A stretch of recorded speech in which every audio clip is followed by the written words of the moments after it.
Okay, hello everybody. Welcome to the video. Today we're gonna be reacting to Chapter One, Workers in the Walls, This House of Nightmares. I tried to do this on Spotify, didn't really work because the audio wouldn't record for some stupid reason. So we're doing it here, and we're gonna react to the second episode tomorrow. Hopefully, the third episode will come out at whenever it does. And that'll come out. But anyway, we're gonna react to this. So yeah, I'm gonna mute my microphone. Um, and we're gonna kick this off. So I'm gonna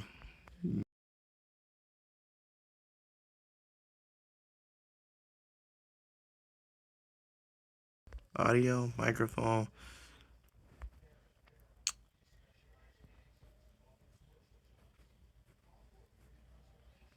Internal mute.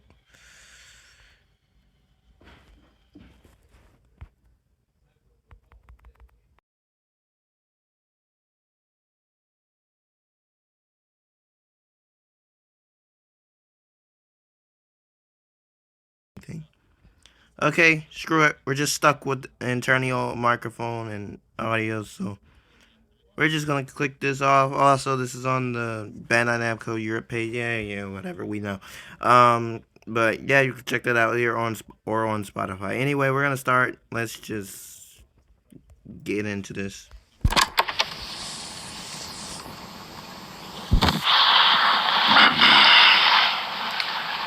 Yesterday evening marked my first true session with the girl. Signs of significant disorder are greater than I initially thought. Her imagination is vast, but one phrase in particular has become an earworm of sorts. He was right in front of me, breathing hard. That's what I remember most. The awful smell. Like when sausage goes bad. Scent while dreaming is a rarity, an indication of sensory transcendence. She may be a fine candidate for a neurological study, but her health must come first. There are undoubtedly other details I missed in her recount. From the top, then, sleep be damned tonight.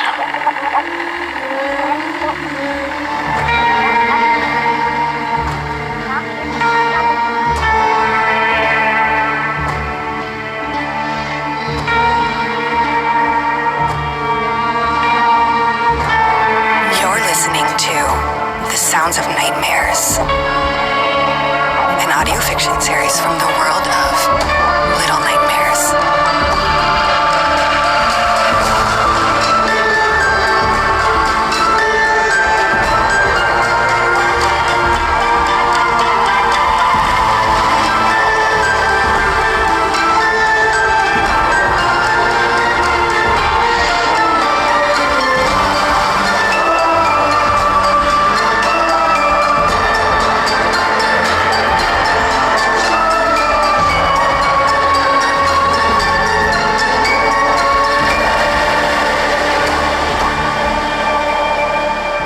Chapter 1. The Workers in the Walls.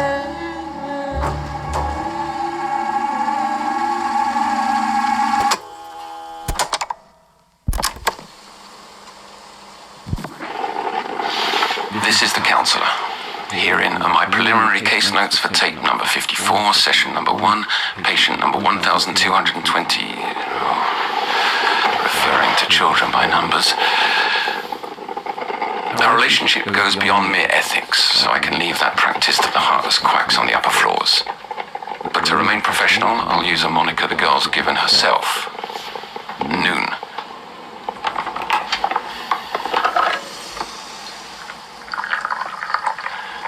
Noon has been in CPI care for a fortnight. Given her rather remarkable medical history, her mental state seems relatively unremarkable. She finds herself in my ward due to worsening, though not recurring, nightly afflictions. Parasomnia isn't uncommon among patients. Not to imply she's unworthy of treatment, only that there are others worse off.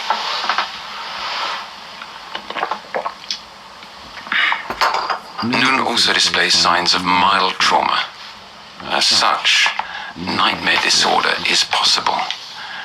Given her diffidence, the focus for this session is to build rapport. I'm hopeful Noon will open up and will learn what lies inside that little head. Oh, damn.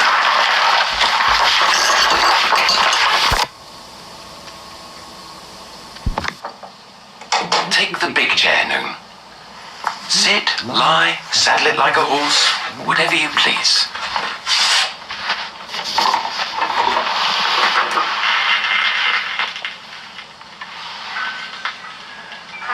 How's that? Fine, I guess. That look on your face says there's more on your mind.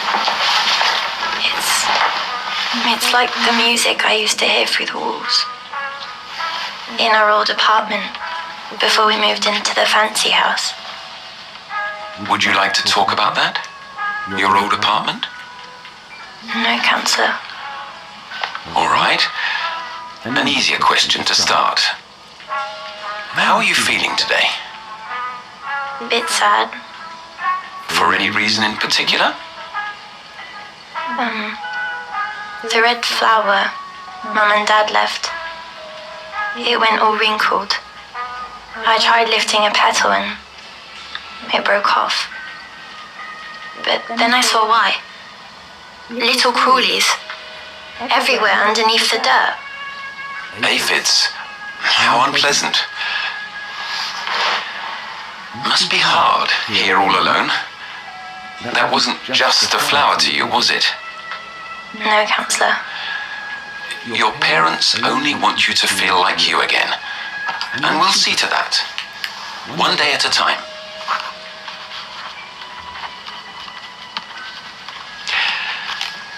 Have you been sleeping? Yes, Counselor. Call me Otto. Sleeping well? Yes. Noon, this is a place of honesty. The truth, please. Fine. Middle of the night. I keep waking. And are you perspiring? Sweating? Yes. And my heart beats like there's a pecking bird in my chest. Did these nightmares coincide with the onset of your sickness? No, only after. And do you remember your nightmares, or do they disappear come morning? I remember everything.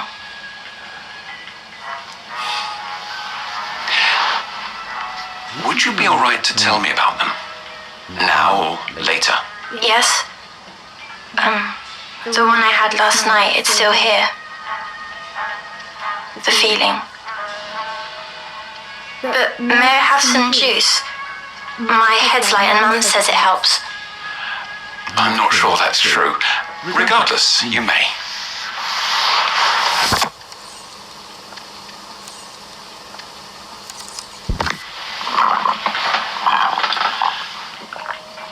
I see you eyeing my painting. I've had it since I was a boy. The Zahir's Gaze, it's titled. Why is it so blurry? It's a hidden image. The trick is to unfocus your eyes. Try it. There. Can you make it out now? No. I've got an idea. Keep your eyes on the painting. Let your mind wander. Meanwhile, you can tell me your dream, if you've finished your juice. I have.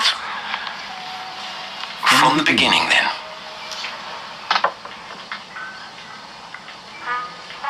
It started when I woke up. Somewhere I didn't belong. Describe this place, please. Everything was white.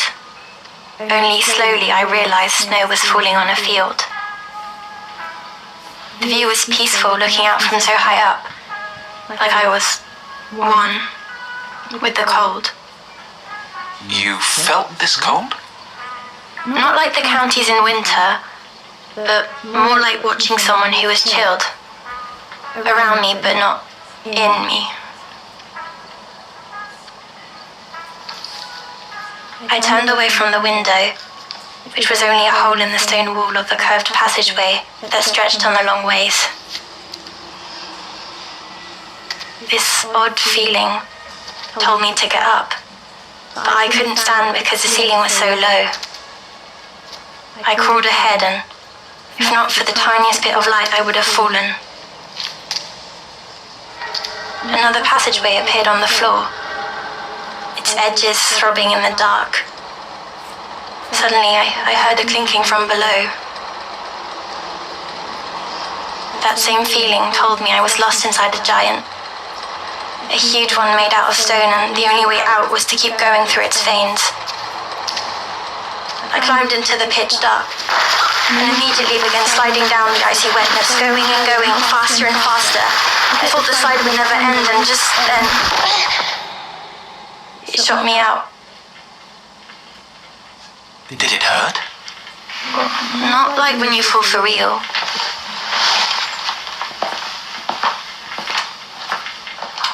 I can see what it is now. The painting. A tiger and two moons. That's not quite right. I've never seen a tiger before. Keep trying. Remember to unfocus. Continue, as you wish. An orange glowing came from a candle, but the light didn't reach the room's corners. A tiny hole had been cut out of the stone beside me. The snow, I thought.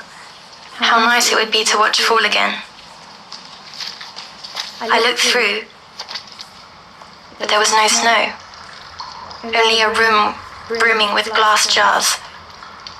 Light danced through them, coming from a doorway on the opposite side, until a figure stepped through it. This huge man wore a long coat and fishing hat. His face kind of dripped as he watched me. Then he was gone. Or he wasn't. I can't remember. It's the only thing I can't remember. Could it have been someone you know, your father, perhaps? No, this man doesn't belong to our world. I don't quite follow. That's just the feeling he gave. You keep mentioning this feeling. Can you try to explain? You can't understand. Not unless you were there. You just It's all can't. right, Noon. We don't have to talk about him. Relax. Breathe.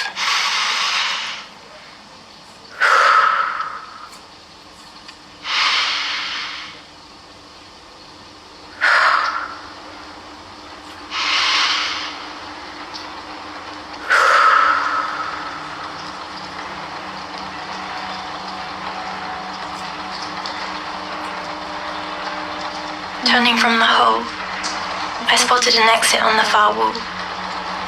That's where the clinking was the loudest. I salted towards it when a shadow ran out from the corner. That of a child. I shouted, "Hey! Where are we? Where are we?" But quiet as a mouse, he climbed through the pulsing exit. Carelessly, I followed. The room over was bigger, and the child was gone. All over the walls and floors were more pulsing passages, like living ant tunnels. All kinds of springs laid about, and little oil cans and strange tools. Suddenly, footsteps, approaching, matching the rhythm of the clinking. Knowing I didn't belong, I hid behind a wooden box. Peeking up, I saw other small shadows entering the room. They stepped by each other silently. Most passed into different doors, but two stayed behind, searching through the springs. They were not children, not at all. Even in dim light, they remained shadows. Things not quite there, as if forgotten, not wanting to be seen. They held nasty tools, and their empty faces showed they weren't very bright. Both stood, looked down the passageway, and jumped. With nowhere to go, I did the same. climbing to the platform below.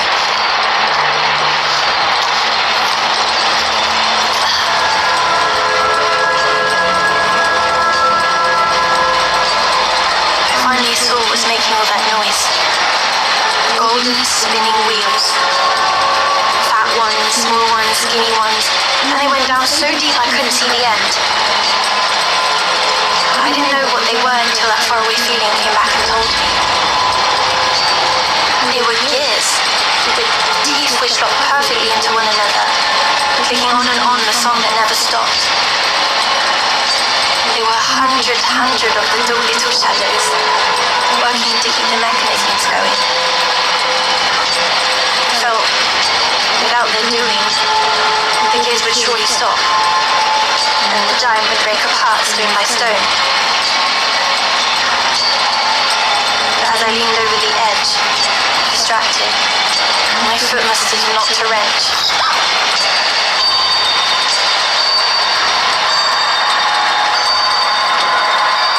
All the shadows stared up, and then a few began climbing my way. They moved separately, but as one. I panicked and tucked between a set of levers. In a tight space, my dress got caught into a massive gear. It pulled me up and around until my dress tore, shooting me onto a pipe below, where I lost my grip to hit another platform.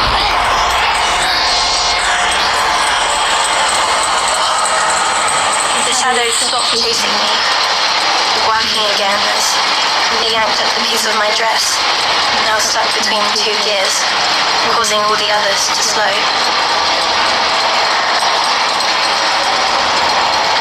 While they were bothered, I took the chance to escape.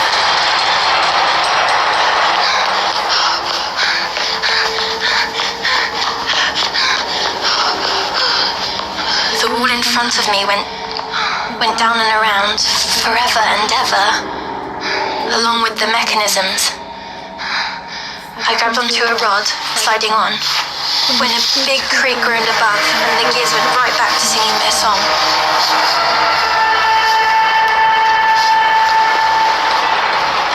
The ripped fabric floated down before me, passing by a tiny crack in the stone. Painful cries came through it. I shouldn't have wanted to know what was on the other side, but I did. A small room with chains covering the floor, and 3 identical nun-like dresses, freshly pressed, hanging by a bed. Then, the chains jangled, and my heart stopped. A frail body slumped against the wall, a chain round his neck. He was right in front of me, breathing hard. That's what I remember most. The awful smell. Like when sausage goes bad. Hold on a minute, Noon. You distinctly smelt his breath? Not his breath. Him. So rotten it still stings my nose now. How certain are you? You told me to tell the truth, no? I am. Do you still want to hear the rest of my nightmare? Otto? Oh, apologies. My mind was divided, and that's not fair to you. Anyways. Looking through that crack, I realized something. I was inside the walls, like a rat. On the other side was an entire world. And everything got worse from there. Lower and lower I climbed until I'd gone down so deep that there was nothing but steam and darkness. And louder ticking, back and forth, back and forth. Wanting to give up, I sat listening.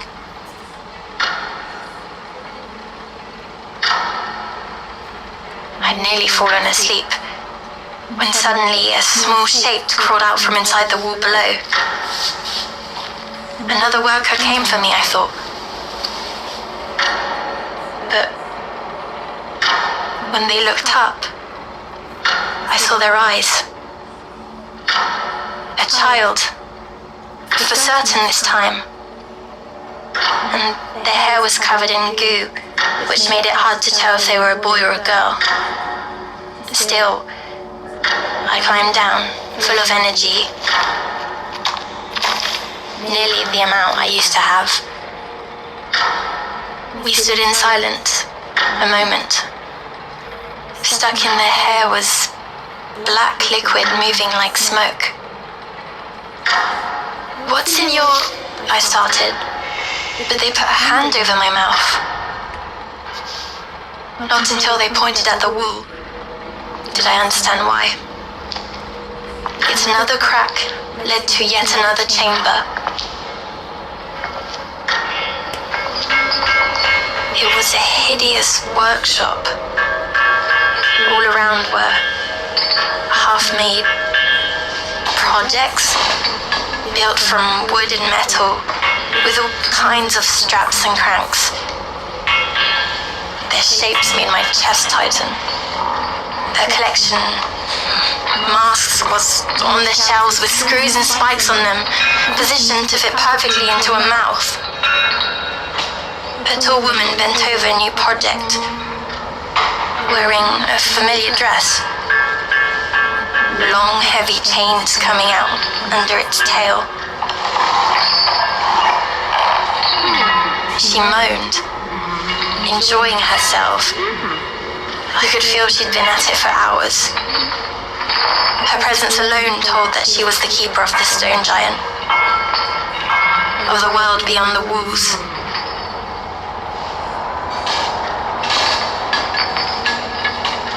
Turning to a pile of scraps, I saw her face. Equally old and young, and her skin stretched back so tight that only her eyes seemed human.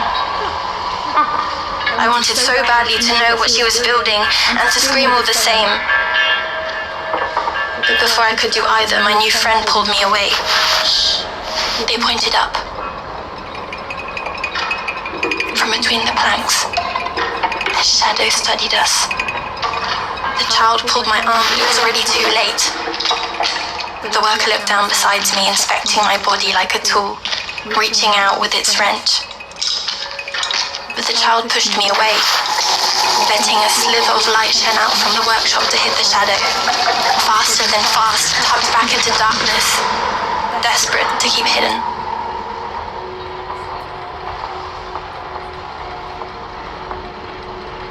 Noon, why have you stopped? I'm thinking. The next bit is hard to describe. The nightmare. It shifted. Steam reached around us, and we came to a place at the bottom of the gears, between the walls.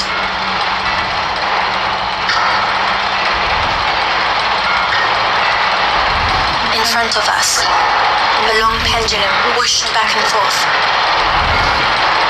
My friend grabbed hold as it swung by. I let it go past. 1, 2, 3 times before finding the courage to do the same. We climbed as the pendulum rocked left and right, making my head dizzy. Just a little more, I repeated to myself, until my friend reached out a hand to pull me up.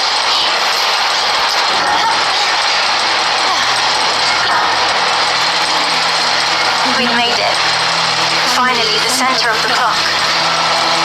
The room was round with a spiral staircase, and the machine made of little metallic fingers, tapping a violent rhythm. The ceiling was a white clock face, but all the numbers were wrong.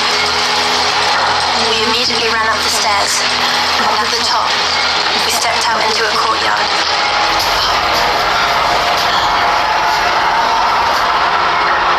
My body began shaking as I heard them. Shouts and shrieks of pain. All I could do was stare up at the circular walls, which I had just been inside. This was the true building. There were a million rooms like the second one I peered into, all the way up with hands and limbs reaching out from between the bars that kept them locked in. My heart pounded like one of them, a prisoner trying to get free. I shouted, "Wait, please!" But my friend was across the courtyard. Then, a jingling. The tall woman jumped down from above, and with thumping steps, she went after my friend. A chain leapt out beneath her dress, like a snake. It caught their leg, and the woman dragged the child through the snow, kicking and yelling. My friend, scared to tears, yelled for help, and the woman spotted me. She began plodding my way, and fear froze my feet, getting closer and closer, and all I could think was, who brought me here, and why was I made to know these secrets? With skin so tight, her mouth opened only a sliver, with blackened teeth inside, hungry for something. Something that swelled inside me. Then I woke up. That's awful, Noon. I'm sorry. The woman in particular sounds disturbing. Yes, but she didn't scare me most. Not after I woke up. It was the workers. Because they were mindless? No, because they were hidden. Nobody knew they existed. That's how I feel sometimes. Since getting the water sickness, as if things are in my body, but instead of making me tick, they're killing me, like the bugs in the flower pot. Oh, I can feel them in my head. Noon, listen to me. I'll do everything within the limits of my command to help you. But there's nothing bad inside you. Nothing. All right. Have one more question, and then I think it's enough for your first day, okay? Okay. Noon, have you ever heard of mutual dreaming? Mutual dreaming. Sharing the experience with another person. How could what's in my head be in someone else's head? And who would I share it with? Questions that have hounded my outer colleagues for years. Your perception of temperature and smell while dreaming is sometimes thought to be an indicator of this transpersonal phenomenon. While I'm not convinced of its ontological validity, I long to study a case like yours. Unfortunately, I've only known one other person to exhibit this faculty. Years ago, Who? Were they like me? my beloved Cece. Not quite. In any case, my ambitions fell off. I lost sight of many things. But you've stimulated a part of me nearly forgotten. Oh. I think I see it now. Otto. Yes, that's right. We're in this together. No, the painting. Oh, It's a map. Of stars and two circles around it. yes, good. An astrolabe, in fact. Astrolabe. An ancient instrument used to locate positions in time and space. Now, surely you're exhausted. I don't want to go to my room. To sleep. Will you walk me back? Of course. And we can't forget your nightly confectionery. Here, Noon. Take your pick. Sweets for my sweet.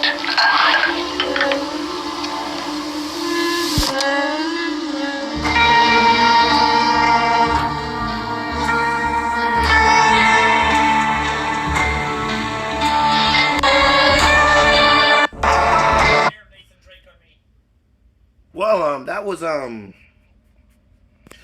blast. We'll do a sneak peek for episode 2. Go ahead and listen. Let's get a sneak peek for episode 2, shall we?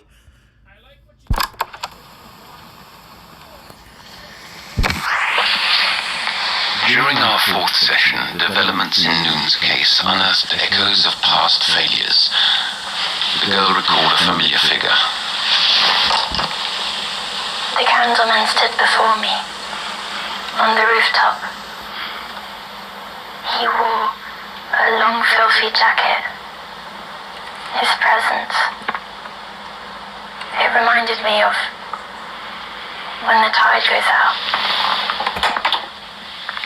An uncanny sense of déjà vu.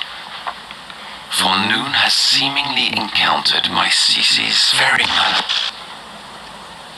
I thought him lost forever.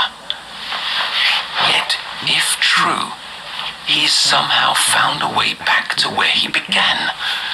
And who is he? Some deranged bedlamite? A mutual dreaming savant? Invading the nightmares of innocence? It seems absurd. All I know for certain is that I must dig deeper.